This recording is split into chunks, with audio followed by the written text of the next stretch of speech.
ಅಧಿಕಾರಿಗಳಿಗೆ ಭ್ರಷ್ಟಾಚಾರದಲ್ಲಿ ಮುಳುಗಿರುವ ಜಿಲ್ಲಾ ಪಂಚಾಯತ್ ಅಧಿಕಾರಿಗಳು ತಪ್ಪೇಟಾಗಲೇಬೇಕು. ಭ್ರಷ್ಟಾಚಾರದಲ್ಲಿ ಮುಳುಗಿರುವ ಜಿಲ್ಲಾ ಪಂಚಾಯತ್ ಕೆಲವು ಅಧಿಕಾರಿಗಳು ತಪ್ಪೇಟಾಗಲೇಬೇಕು. ಗ್ರಾಮ ಪಂಚಾಯತಿ ನೌಕರರ ಮೇಲೆ ದಾಳಿ ಮಾಡಲು ಹೊರಟಿರುವ ಜಿಲ್ಲಾ ಪಂಚಾಯತ್ ಅಧಿಕಾರಿಗಳಿಗೆ ಧಿಕ್ಕಾರ. ನಮಸ್ತೆ, ಎಜಿ ನ್ಯೂಸ್ಗೆ ಸ್ವಾಗತ. ಯಾದಗಿರಿ ಜಿಲ್ಲಾ ಪಂಚಾಯಿತಿ ಉಪ ಕಾರ್ಯದರ್ಶಿಗಳು ಗ್ರಾಮ ಪಂಚಾಯಿತಿ ನೌಕರಿಗೆ ಕೊಡ್ತಾ ಇರುವ ಕಿರುಕುಳವನ್ನು ಖಂಡಿಸಿ ಕರ್ನಾಟಕ ರಾಜ್ಯ ಗ್ರಾಮ ಪಂಚಾಯಿತಿ ನೌಕರ ಸಂಘದ ನೇತೃತ್ವದಲ್ಲಿ ನೌಕರರು ಪ್ರತಿಭಟನೆ ಮಾಡಿದ್ದಾರೆ. ಯಾದಗಿರಿ ಜಿಲ್ಲೆಯಲ್ಲಿ ಸಿಐಟಿಯು ನೇತೃತ್ವದಲ್ಲಿ ಗ್ರಾಮ ಪಂಚಾಯಿತಿ ನೌಕರರ ಸಂಘಟನೆ ಕಟ್ಟಿಕೊಂಡು ನೌಕರರ ವಿವಿಧ ಬೇಡಿಕೆಗಳ ಈಡೇರಿಕೆಗಾಗಿ ನಿರಂತರವಾಗಿ ಹೋರಾಟ ನಡೆಸಲಾಗ್ತಾ ಇದೆ. ನೌಕರರ ಹಕ್ಕುಗಳಿಗಾಗಿ ಹೋರಾಟ ನಡೆಸುವುದು ಕಾರ್ಮಿಕರ ಹಕ್ಕಾಗಿದೆ ಅಂತ ಸಂಘದ ಮುಖಂಡರು ತಿಳಿಸಿದ್ದಾರೆ. ಜುಲೈ 9ರಂದು ಹೊಸ ಕನಿಷ್ಠ ವೇತನ ಜಾರಿಗೊಳಿಸುವಂತೆ ಆಗ್ರಹಿಸಿ ರಾಜ್ಯದ ಗ್ರಾಮ ಪಂಚಾಯಿತಿ ನೌಕರರು ಬೆಂಗಳೂರಲ್ಲಿ ನಡೆಸಿದ ಹೋರಾಟದಲ್ಲಿ ಯಾದಗಿರಿ ಜಿಲ್ಲೆಯ ನೌಕರರು ಕೂಡ ಭಾಗವಹಿಸಿದ್ರು. ಹೋರಾಟಕ್ಕೆ ತೆರಳುವ ಮುನ್ನ ಜಿಲ್ಲಾ ಪಂಚಾಯಿತಿ ಹಾಗೂ ತಾಲೂಕು ಪಂಚಾಯಿತಿ ಅಧಿಕಾರಿಗಳಿಗೆ ಪತ್ರದ ಮೂಲಕ ಮಾಹಿತಿ ಕೊಡಲಾಗಿತ್ತು ಅಂತ ಮುಖಂಡರು ತಿಳಿಸಿದ್ದಾರೆ. ಆದರೆ ಹೋರಾಟಕ್ಕೆ ತೆರಳುವಾಗ ಅನುಮತಿ ಪಡೆದಿಲ್ಲ ಎಂಬ ಕಾರಣ ಕೊಟ್ಟು ನೌಕರರ ವೇತನವನ್ನು ದುಪ್ಪಟ್ಟು ಕಡಿತಗೊಳಿಸುವಂತೆ ಉಪ ಕಾರ್ಯದರ್ಶಿಗಳು ನೋಟಿಸ್ ಜಾರಿ ಮಾಡಿದ್ದಾರೆ. ಇದು ನೌಕರರ ಹೋರಾಟದ ಹಕ್ಕನ್ನ ಹತ್ತಿಕ್ಕುವ ಹಾಗೂ ಸಂಘಟನೆಯನ್ನ ಒಡೆಯುವ ಪ್ರಯತ್ನವಾಗಿದೆ ಅಂತ ಆರೋಪಿಸಿದರು. ಇತ್ತೀಚೆಗೆ ಜಿಲ್ಲಾ ಪಂಚಾಯಿತಿಯಲ್ಲಿ ನೌಕರರ ಅನುಮೋದನೆ ಹಾಗೂ ಬಡ್ತಿ ಕೊಡುವ ಸಂದರ್ಭದಲ್ಲಿ ಪಾರದರ್ಶಕತೆ ಕಾಪಾಡಲಾಗಿಲ್ಲ ಎಂಬ ಕುರಿತು ನೌಕರರ ಮುಖಂಡರು ಆಕ್ಷೇಪ ವ್ಯಕ್ತಪಡಿಸಿದರು. ಈ ಬಗ್ಗೆ ಜಿಲ್ಲಾ ಮಟ್ಟದಲ್ಲಿ ಸೂಕ್ತ ಪ್ರತಿಕ್ರಿಯೆ ದೊರೆಯದ ಹಿನ್ನೆಲೆ ರಾಜ್ಯ ಮಟ್ಟದಲ್ಲಿಯೂ ಕೂಡ ತಕರಾರು ಸಲ್ಲಿಸಲಾಗಿತ್ತು.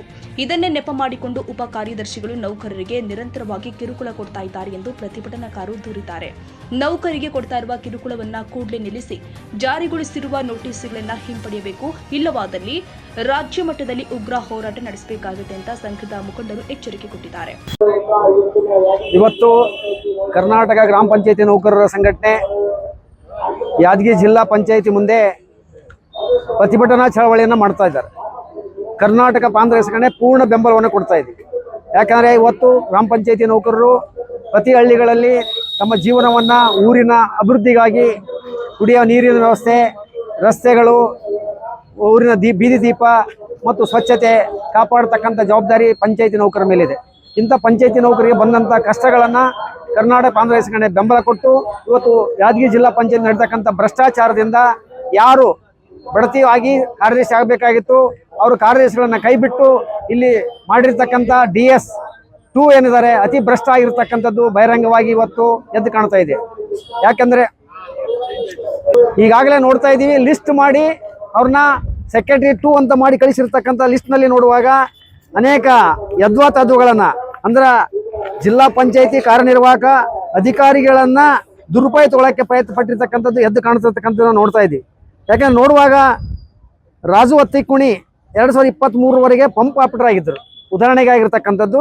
ಅವ್ರನ್ನ ಕೇವಲ 2 ವರ್ಷಗಳಲ್ಲಿ ಸೆಕ್ರೆಟರಿ ಮಾಡಿ ಇವತ್ತು ಅವರು 2 ವರ್ಷಗಳಲ್ಲಿ ಬಿಲ್ ಕಲೆಕ್ಟರ್ ಮಾಡಿ ಸೆಕ್ರೆಟರಿ ಮಾಡಿರ್ತಕ್ಕಂಥದ್ದು ನೋಡುವಾಗ ಇವರು ಎಷ್ಟು ಹಣ ತಿಂದಾರ ಅಂತಕ್ಕಂಥದ್ದು ಬಹಿರಂಗವಾಗಿ ಅಥೆಂಟಿಕ್ ಆಗಿ ತೋರಿಸ್ತಕ್ಕಂಥದ್ದು.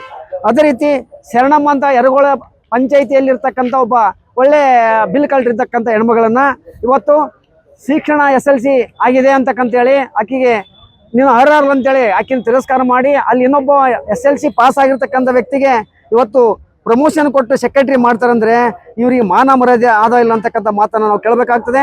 ಆ ದೃಷ್ಟಿಯಲ್ಲಿ ಇವತ್ತು ಇಲ್ಲಿರ್ತಕ್ಕಂಥ ಪ್ರಮುಖ ಆಗಿರ್ತಕ್ಕಂಥ AS ಜಾಹೀರ್ ಅಂತಕ್ಕಂಥ ವ್ಯಕ್ತಿ ಅಸಿಸ್ಟೆಂಟ್ ಸೆಕ್ರೆಟರಿ ಇರ್ತಕ್ಕಂಥ ಸೆಕ್ರೆಟರಿ ಇವನ ಮುಖಾಂತರ ಹಣ ವಸೂಲಿ ಮಾಡ್ತಕ್ಕಂಥದ್ದು. ಅದು ಅಶೋಕ್ ಮ್ಯಾನೇಜರ್ ಕೂಡ ಅತಿ ಭ್ರಷ್ಟ ಆಗಿರ್ತಕ್ಕಂಥದ್ದು. KS ವರ್ಕರ್ ಕೂಡ ಶರಣಪ್ಪ ಅಂತಕ್ಕಂಥ ವ್ಯಕ್ತಿ. ಈ 3 ಜನರ ಮೇಲೆ ತಕ್ಷಣ ಜಿಲ್ಲಾ ಪಂಚಾಯತಿ ಕಾರ್ಯನಿರ್ವಾಹಕ ಅಧಿಕಾರಿಗಳು ಕ್ರಮ ಕೈಗೊಳ್ಳಬೇಕು. ಎನ್ಕ್ವೈರಿ ಮಾಡಿಗದಿ ಲಿಸ್ಟನ್ನು ಈಗಾಗಲೇ ಯದ್ವಾತದ್ದು ಮಾಡಿರ್ತಕ್ಕ ಲಿಸ್ಟನ್ನು ರದ್ದು ಮಾಡಿ ಅವರಿಗೆ ಯಾರು ಪ್ರಾಮಾಣಿಕವಾಗಿ ಕೆಲಸ ಮಾಡ್ಯಾರ ಅವರಿಗೆ ಪುನಃ ಬಡ್ತಿಯನ್ನು ಕೊಡಬೇಕಂತಕ್ಕಂಥ ಮಾತನ್ನು, ಜೊತೆಗೆ DS ಏನು ಭ್ರಷ್ಟಾಚಾರದಲ್ಲಿ ತೊಳಗಿ ಒಬ್ಬ ವ್ಯಕ್ತಿಯಿಂದ 12 ಲಕ್ಷ ರೂಪಾಯಿ ತಿಂದಿರ್ತಕ್ಕಂಥದ್ದನ್ನು ಈಗಾಗಲೇ ಅಪಾದನೆ ಇದೆ. ಅದನ್ನು ಸಮಗ್ರ ತನಿಖೆ ಮಾಡೋಕ್ಕೆ ಅವ್ರ ಮ್ಯಾಗೆ ಆಕ್ಷನ್ ತೊಗೊಳಕ್ಕೆ ಜಿಲ್ಲಾ ಪಂಚಾಯತ್ ಸರ್ಕಾರಕ್ಕೆ ಬರಿಬೇಕಂತಕ್ಕಂಥ ಆಗ್ರಹವನ್ನು ಮಾಡ್ತಾ ಇದ್ದೀವಿ. ಮತ್ತು ಜೊತೆಗೆ ಪ್ರಜಾಪ್ರಭುತ್ವ ಹಕ್ಕುಗಳನ್ನು ರಕ್ಷಣೆ ಮಾಡ್ತಕ್ಕಂಥ ಜವಾಬ್ದಾರಿ ಜಿಲ್ಲಾ ಪಂಚಾಯತಿ ಕಾರ್ಯನಿರ್ವಾಹಕ ಅಧಿಕಾರಿ ಒಬ್ಬ IAS ಆಫೀಸರ್ ಆಗಿ ಇವತ್ತು ನಮ್ಮ ಕಾರ್ಮಿಕ ವರ್ಗದ ಮುಖಂಡರಾಗಿರ್ತಕ್ಕಂಥ ಬಸವರಾಜ್ ದೊರೆ ಮತ್ತು ಜೊತೆಗೆ ಮಲ್ಲು ಬಳಿಚಕ್ರ ಅವರು ಸಂಘಟನೆ ಮುಖಂಡರಿದ್ದಾರೆ. ಅವರು ಆ ಸಂಘಟನೆ ಮುಖಂಡರು ಇವತ್ತ ಕರ್ನಾಟಕ ರಾಜ್ಯ ಗ್ರಾಮ ಪಂಚಾಯತಿ ನೌಕರರ ಕಷ್ಟ ಕುಂದು ಕೊರತೆಗಳ ಬಗ್ಗೆನೇ ಇವತ್ತು ಬೆಂಗಳೂರಲ್ಲಿ ಮೀಟಿಂಗ್ ಕರೆದಾಗ ಹೋದಾಗ ಆ ಮೀಟಿಂಗ್ಗೆ ನೀವು ಹೆಂಗ್ ಹೋಗಿರಿ ಅಂತೇಳಿ 2 ತಿಂಗಳ ವೇತನ ರದ್ದು ಮಾಡ್ರಿ ಅಂತೇಳಿ ಕಾನೂನು ಬೈರವಾಗಿ ಪ್ರಜಾಪ್ರಭುತ್ವ ಹಕ್ಕನ್ನು ಮೂಲಿಗುಂಪು ಮಾಡ್ತಕ್ಕಂಥ ನೀತಿಯಲ್ಲಿ ಇವತ್ತು ಆರ್ಡರ್ ಮಾಡಿರ್ತಕ್ಕಂಥ ಆದೇಶವನ್ನ ಕೂಡಲೇ ಇವತ್ತೇ ರದ್ದಾಗಬೇಕು. ನಮ್ಮ ಸ್ಥಳದಲ್ಲಿ ಇವತ್ತು ಬಂದು ಇಒ ಅವರು ಸಿಒ ಅವರು ನಮಗೆ ಆಶ್ವಾಸನೆ ಕೊಡೋದಷ್ಟೇ ಅಲ್ಲ, ಆ ದಾಖಲೆ ಮಾಡಿ ರದ್ದು ಮಾಡತಕ್ಕಂಥ ಆದೇಶವನ್ನ ಇವತ್ತು ನಮ್ಮ ಕೈ ಕೊಟ್ಟರೆ ಮಾತ್ರ ಈ ಹೋರಾಟ ಮುಕ್ತಾಯಗೊಳ್ಳುತ್ತೆ.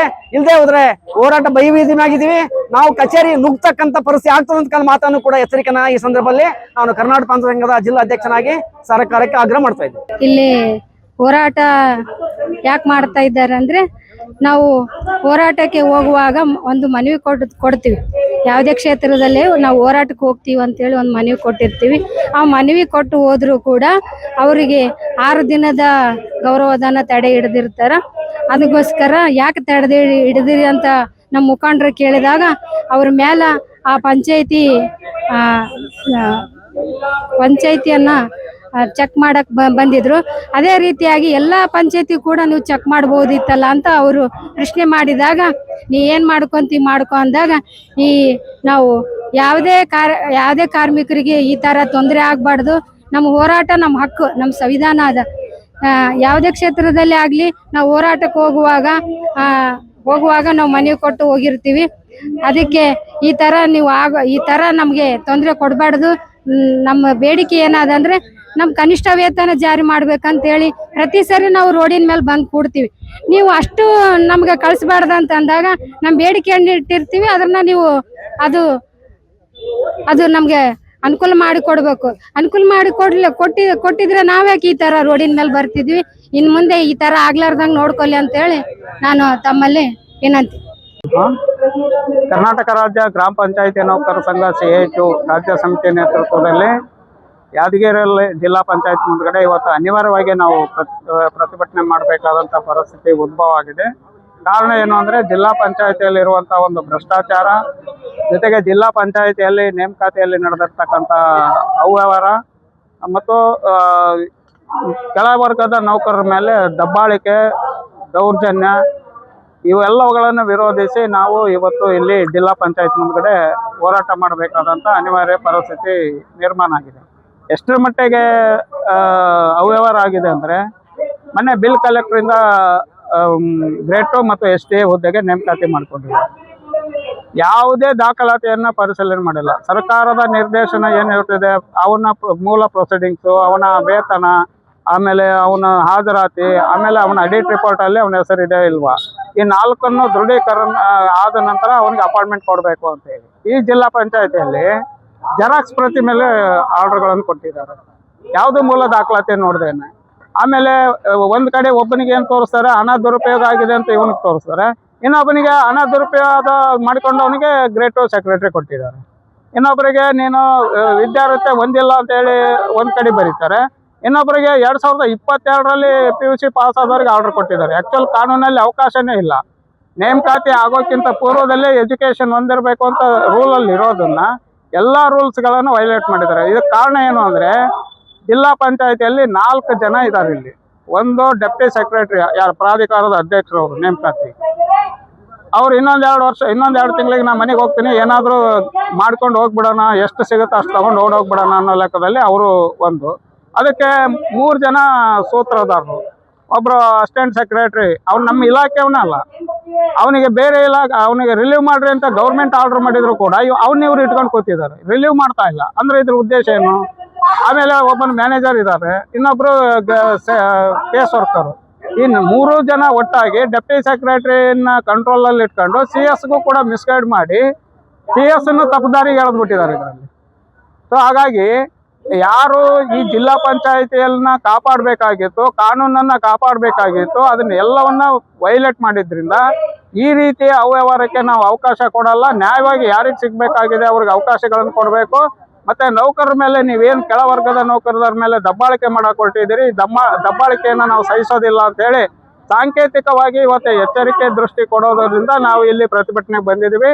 ಇನ್ನು ಇದಕ್ಕೆ ಅವರು ಎಚ್ಚೆತ್ಕೊಳ್ಳದೆ ಇದ್ರೆ ಮುಂದೊಂದು ದಿನ ನಾವು ಜಿಲ್ಲಾ ಪಂಚಾಯತಿ ಮುಖ್ಯ ಅಂತ ಹೇಳಿ ಇಡೀ ರಾಜ್ಯದ ಸುಮಾರು 48,000 ಜನ ಎಂಪ್ಲಾಯೀಸ್ ಇದ್ದಾರೆ, ಅವ್ರನ್ನ ಅದರಲ್ಲಿ ಹೆಚ್ಚು ಜನ ಈ ಸಲ ನಾವು ತಗೊಂಡು ಬಂದು ಜಿಲ್ಲಾ ಪಂಚಾಯತಿ ಒಳಗಡೆ ನುಗ್ಲಿಕ್ಕೆ ಒಂದು ಪ್ರಯತ್ನ ಪಡಬೇಕಾಗುತ್ತೆ. ಇಂಥದಕ್ಕೆ ಅವಕಾಶ ಕೊಡಬೇಡ್ರಿ. ನೀವು ಸರ್ಕಾರದ ನಮ್ಮ ವೈಯಕ್ತಿಕ ಆದೇಶಗಳು ಯಾವೂ ಇಲ್ಲ, ಸರ್ಕಾರದ ನಿಯಮಗಳು ಏನದಾವ ಅವನ್ನ ಪಾಲಿಸ್ರಿ ಅಂತೇಳಿ ಒತ್ತಾಯ ಮಾಡ್ತಾ ಇದ್ದೀವಿ. ಪ್ರತಿಭಟನೆಯಲ್ಲಿ ಸಂಘದ ರಾಜ್ಯಾಧ್ಯಕ್ಷ ಎಂಬಿ ನಾಡಗೌಡ, ರಾಜ್ಯ ಖಜಾಂಚಿ ಮಲ್ಲಿಕಾರ್ಜುನ ಬಳಿಚಕ್ರ, ರಾಜ್ಯ ಉಪಾಧ್ಯಕ್ಷರು ಆದ ಜಿ ರಾಮಕೃಷ್ಣ, ಆರ್ಎಸ್ ಬಸವರಾಜ್, ಗೋಪಾಲಕೃಷ್ಣ ಅರಳಳ್ಳಿ, ಜಿಲ್ಲಾಧ್ಯಕ್ಷ ಬಸವರಾಜ್ ದೊರೆ, ರಾಜ್ಯ ಕಾರ್ಯದರ್ಶಿ ಸಿದ್ದರಾಜ್ ಸೇರಿ ವಿವಿಧ ಜಿಲ್ಲೆಯ ಸಂಘದ ಮುಖಂಡರು ಹಾಗೂ ನೌಕರರು ಪಾಲ್ಗೊಂಡಿದ್ದರು. Nizamuddin Yadgiri, AG news. ಕನ್ನಡಿಗರ ಮೆಚ್ಚಿನ ನಿಮ್ಮ ಎಜೆ 24/7 ನ್ಯೂಸ್ ಕನ್ನಡ ವಾಹಿನಿ ಇದೀಗ ಟಿವಿಯಲ್ಲಿ ಲಭ್ಯ. ಒಂದು ವೇಳೆ ನೋಟಿಸ್ ಕೊಟ್ಟಿದ್ರೆ ವಾಪಸ್ ತಗೋತೀವಿ. ಇವತ್ತು ವಕ್ಫ್ ಪ್ರಾಪರ್ಟಿ ಅಂತೇಳಿ ಬರ್ತದೆ ಅಂತ ಹೇಳಿದ್ರೆ ರೈತರು ಬೀದಿಗೆ ಬಂದ್ರೆ ಏನ್ ಮಾಡ್ಬೇಕಾಗತ್ತೆ? ಯಾರು ವೋಟ್ ಹಾಕಿಲ್ಲ ಅಂದ್ರೆ ಗ್ಯಾರಂಟಿನೆಲ್ಲ ಸ್ಟಾಪ್ ಮಾಡ್ಬಿಡ್ತೀವಿ.